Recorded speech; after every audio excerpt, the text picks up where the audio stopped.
If you were to take a pound of ground beef from your favorite grocery store, the meat from how many cows do you think went into making that 1 pound of ground beef? Most likely, it'll be over 100, and it's not uncommon for there to be up to 1,000 different animals in that 1 pound of ground beef.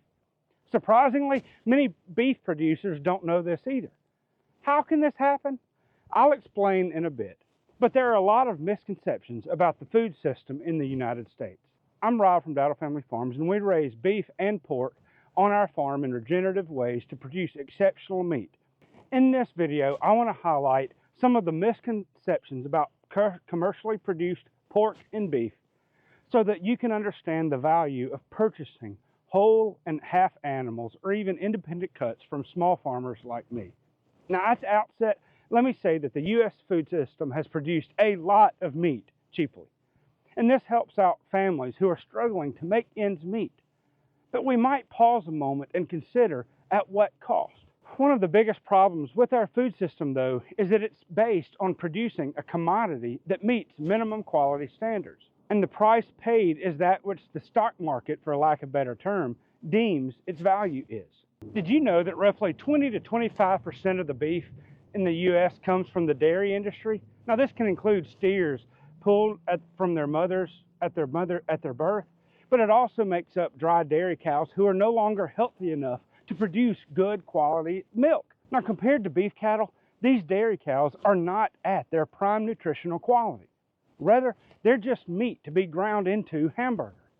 But because beef is beef in a commodity system, there's not much difference in dried up dairy cows that are not real healthy versus cattle who grazed on nutritious forage in their prime of their lives. But commodity-based systems also impact price.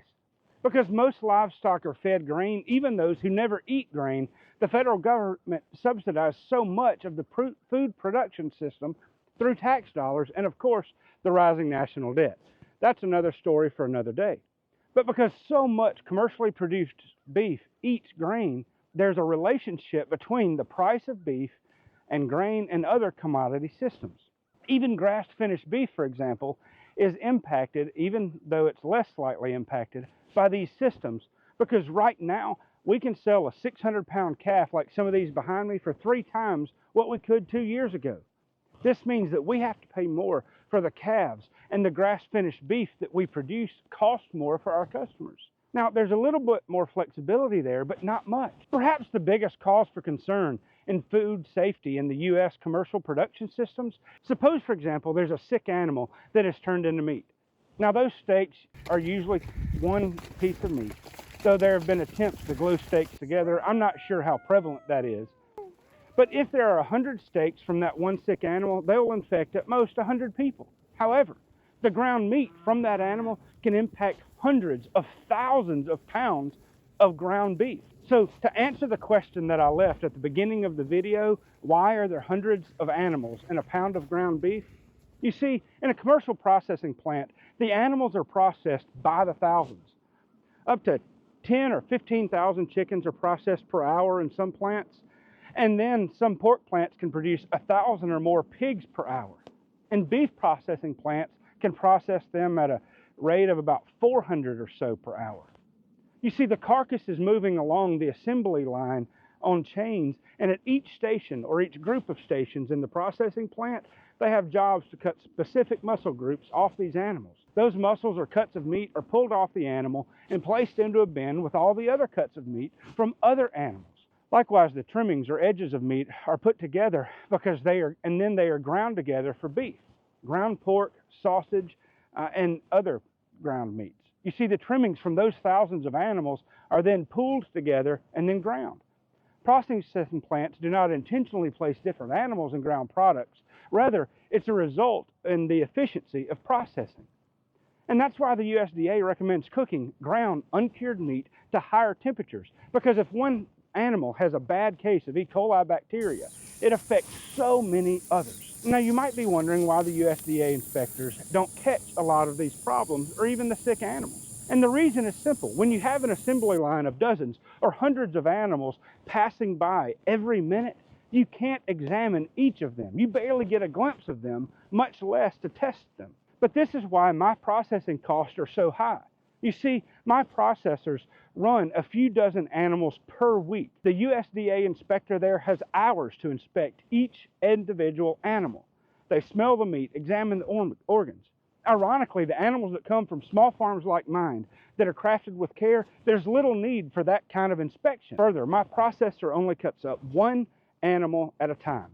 Even if I take 6 animals to them, they process one at a time, so it's not 6 animals in that package of meat, but it's one. And the risk of infections are so much lower in that system. And it's a higher quality meat versus thousands of animals per hour where they are produced based on the lowest possible standards. You see, the biggest reason to purchase from a local farmer who has their meat processed at a small local plant is that that animal is processed at one time. The risk of foodborne illness is so much lower. Now granted, the processing costs are much higher, but if I had to, I'd rather eat less meat and know that they were crafted with care. Perhaps the biggest reason to purchase from a local farmer is that it's entirely possible to know exactly where your meat was coming from and what it was fed. On our farm, people drive by all the time. In fact, people are driving by on the road behind the camera. Sometimes they see us walking our livestock across the road. And of course, our YouTube videos show a lot of the processes as well. And indeed, I'm intentional about showing the things that we do well and the things that we could do better. Ultimately, I offer our customers the opportunity to come see the animals that they are purchasing, even choose the animal and how it's raised. I'm transparent about it. We take the best steers for finishing out on our farm. I'll answer any question our customers ask, how we raise our animals, and I'll do it honestly. In fact, at times our customers have to wait longer periods of time because I don't think an animal is ready for processing. I have a customer who's been waiting over 1.5 years because they wanted a grass-finished beef. But last year we weren't able to finish any out on grass because I didn't think we had the adequate forage for their prime nutrition. And indeed, last year I've grain-fed 4 animals and I delayed their processing by a month because I thought they needed a little bit more time. It cost me an extra $300, but I wanted our customers to receive the best possible product that I know how to produce. On the other hand, the labels that you find in the grocery store are meaningless.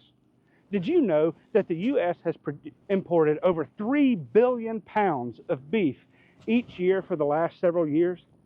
That beef has been born, raised, fed, slaughtered, and processed in other countries. It's then imported into the United States, packaged, and labeled as a product of the USA. That label is designed to deceive people. Similarly, labels like grass-fed are meaningless. Basically, all beef is grass-fed for the early parts of its life. It's a ploy to make you envision fields of cows eating grass and then they're taken to the processor rather than cows that are being shipped into a feedlot where they stand in their own filth, in their own conditions, eating grain, hay, and drinking water with dozens of other animals in a small pen. When you purchase from our farm, or many others like mine, we thrive on transparency. You see, if you were to visit our farm, there are times that you'll see muddy fields where our pigs have grazed in wet weather. If you ask me about it, I'll tell you that yes, it looks horrible. It's not ideal. But you see, the pigs had access to dry ground the whole time. They had fresh strips of forage to eat every day or so. If you want a grass-finished animal, you may have to wait a while to get it on our farm, depending on our forages. But one thing that you can count on is that I will be transparent and honest about what you're getting. You can bet that the processing plant that we use will cost you more, but you will get that animal back that I dropped off. Further, you'll be able to tell the processor how you want the animals cut up. It'll take a little bit of time to learn how to have that animal processed, but that's what the farmers are for. We're here to work with you and help you discover how to cook the animal, how to have it processed for your needs. I want you to be pleased with everything that you receive from Dowdle Family Farms. There are many other reasons to purchase animals from us, or pigs or cows from a local farmer. It's going to cost you more than if you purchase from the grocery store, but the value that you get in knowing where your food comes from, knowing how it's processed, and purchasing from someone you trust is invaluable. I'm kind of curious, have you ever purchased from a local farmer? If so, share that experience with me in the comments below. I'd love to know how it worked out for you, if you liked it, if it didn't like it. And if it didn't work out for you like you had hoped, maybe I can help you figure out what went wrong. Either way, I hope you have a great day. Take care.